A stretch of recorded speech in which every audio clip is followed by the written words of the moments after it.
Hey Gadget fans, circling back to the HTC 10, we want to talk about Boomsound. Now there's been a lot of discussion about Boomsound as HTC has changed up the speaker arrangement on their flagship phone this year, splitting up. Instead of using front-facing stereo speakers on the front of this phone, we now have a front-firing higher frequency speaker and a bottom-firing lower frequency speaker to give you the impression that you're listening to a tweeter and a subwoofer. It's an interesting and nuanced experiment for smartphone audio. You're listening to music, you're watching movies, you're playing games.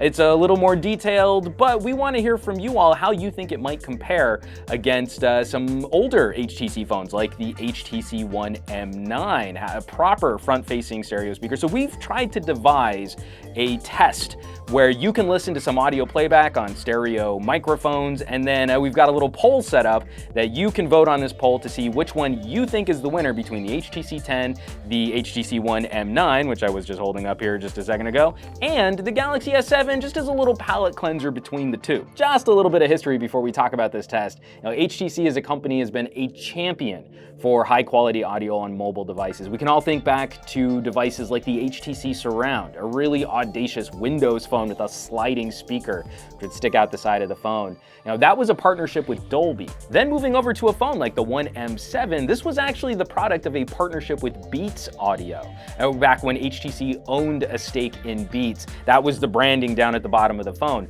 Of course, HTC returned to Dolby for the One M8 and the One M9, and Dolby is of course still their partner of choice for the HTC 10. While the 10 is losing front-facing stereo speakers, HTC is still holding to a hardware design I wish more companies would latch onto. Instead of having a tiny little earpiece speaker and then some other loudspeaker like one firing out the bottom of the phone, the main loudspeaker is also the same speaker that you would hold up to your ear for a phone call. We can turn that speaker down when you're trying to take a regular phone call, but when we fire up a speakerphone situation, this is still the loudspeaker. So you don't have that weird, like, I'm in a busy place and I'm gonna juggle the phone around my face to take this speakerphone call because there's too much noise around me. In the year 2016, I really wish all smartphones had this type of speaker arrangement. So for this listening party, as you might have noticed, we've got 3 phones labeled above my skull. And if you've got annotations on this video turned on, you can click on any of those and go directly to audio samples from those 3 devices. If you don't have annotations on and you're watching this on some kind of monitor or display or a TV, you can go to the description below this video where all of those links are available for you to click on there. These are not public videos, these are only tied to this video that I'm explaining what the audio test is. We really didn't want to clog up your YouTube feed with a bunch of videos of just static phones playing music and movies. And if you want to compare back and forth really close, you can click on each of these, open them up in their own individual browsers, and you can play and pause to your heart's content. For this audio test, we're using my Olympus LS100, which has a pretty decent set of stereo microphones built into the front. They're not quite far enough apart that we've got that proper stereo human ear head mimicking, but they're angled out away from each other far enough that we should at least get a sense of how these phones perform producing audio in an environment, this environment namely being my office. All 3 phones are being run through the same files. We have a movie sample up front, which is going to simulate the experience that you have when you're holding the device. The screen is really what you're focusing on, and you kind of want that audio to support what you're looking at on the screen. And then we have a series of 4 music tracks after that audio file. Now we're really focused on the actual audio output from these speakers, not necessarily how these phones might be used in real world conditions. So when we get to the test, the music test for the Galaxy S7, we are going to turn this speaker more towards the microphones so we can hear that output as clearly as possible. That does give the Galaxy S7 a little bit of a bump, considering that's not really how we would be using that phone IRL.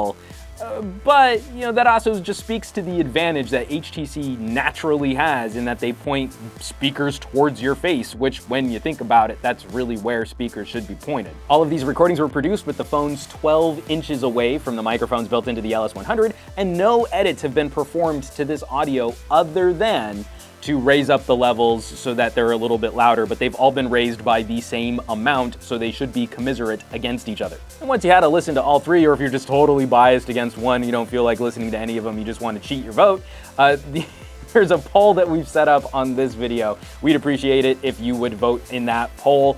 There should have been like a little card interface thing that just swung out on this video, which you can click on, or the little information, the little eye on this YouTube video for more information. There should be a link there. So we'll let this video run for a week, maybe 2 weeks, and then in a future episode of the Pocketnow Weekly Podcast, we'll announce the results, see which one you guys prefer.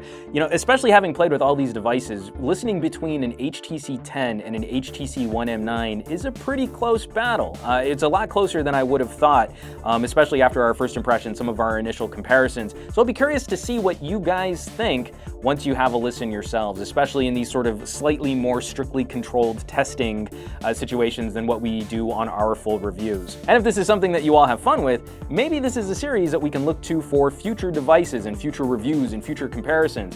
A way for you to provide a little input, things that you think companies are doing really well, areas where you think companies could improve. So give those samples a listen, get to voting, and we'll pick a winner based on the samples that you all say you prefer.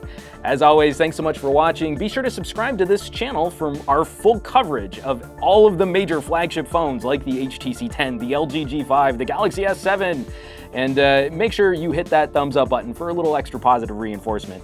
For Pocketnow, I'm Juan Carlos Bagnell. You can chat me up on Twitter and Instagram as Some Gadget Guy, and I will catch you all on the next comparison.